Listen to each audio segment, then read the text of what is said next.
the old headache. You need to get a video signal from, say, a server room to a lobby display. Right.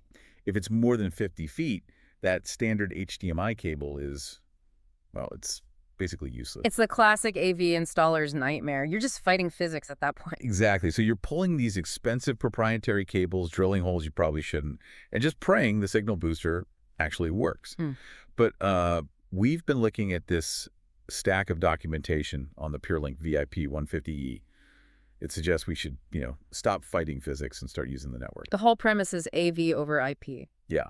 So our mission for this deep dive is to figure out if this encoder really solves that distance problem without introducing a new headache, like network lag. And that's always the trade-off everyone worries about, right? So the VIP-150-E is an encoder. It takes your HDMI and USB, it compresses them, and then it shoots them over standard Cat5e or Cat6a cables. Okay.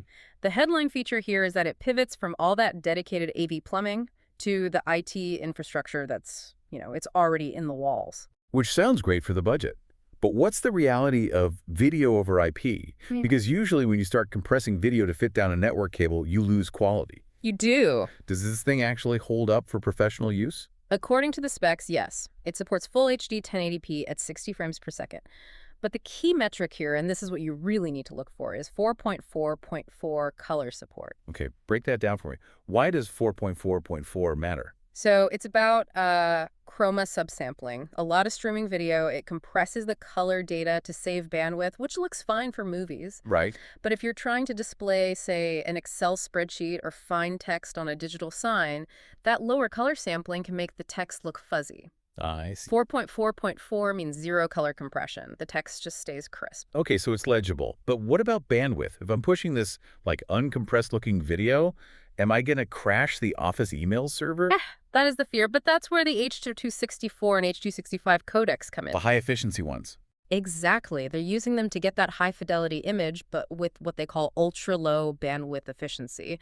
It's really designed to coexist with other traffic, not dominate it. And what sort of range are we talking about here? On standard Cat5e, you're looking at 100 meters, so about 328 feet. Yep. If you upgrade to Cat6a, you can push that to 394 feet. That covers pretty much any standard floor plan. But the docs also mention this isn't just a point-to-point extender. It talks about matrix switching. Right. This is where it really starts to scale. You're not limited to one transmitter and one receiver. The architecture can support up to 999 sources and, get this, 65,000 displays. 65,000. I'm trying to imagine the use case for that. I know. It's a small city of screens. It is, and obviously very few people will need that many. But it proves how robust the system is. You can build video walls up to a 10 by 10 grid pretty easily. The opposite, right? Or the opposite with MultiView, taking 4 different video streams and putting them all on one single screen. Now, setting up a 10 by 10 video wall that usually requires a degree in rocket science. How does a user actually manage all of those endpoints without going crazy? They've addressed that with software called Icon. There's an Icon Lite too. It's a drag-and-drop interface. Okay, simple enough. Yeah, but the coolest part for a technician is the RTSP streaming support. RTSP. Real-time streaming protocol. In plain English, it means you can see a little thumbnail preview of exactly what source 1 is doing right on your control laptop. Oh, before you push it live. Exactly. No more guessing games. That is useful. Now, the name of the unit is HDMI and USB KVM over IP. We haven't even touched on the KVM part yet. This is huge for control rooms. It has USB 1.1 extension, so you can leave your loud, hot workstation in the server room. And just have your keyboard and mouse at your desk. Right. You're controlling the machine from hundreds of feet away with almost zero latency. Let's talk about the hardware itself. Finding a power outlet behind every single wall-mounted TV can be a real pain. Oh yeah, they thought of that. It supports PoE power over Ethernet. So the network switch powers the unit. Exactly. One cable for your data and your power. No more of those bulky power bricks you have to zip tie behind the screen. It's a very clean install. Nice.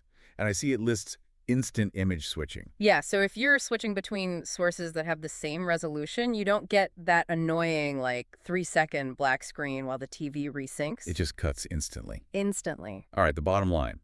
Professional gear usually comes with a pretty professional price tag. Where does this land? It's listed at $599.99. Which, for KVM and video over IP, that feels competitive. And looking at the source notes, there's even a code here, 5% off, plus a 3-year warranty. It's a solid package. I mean, when you look at the codec efficiency, the KVM, the sheer scalability, Yeah.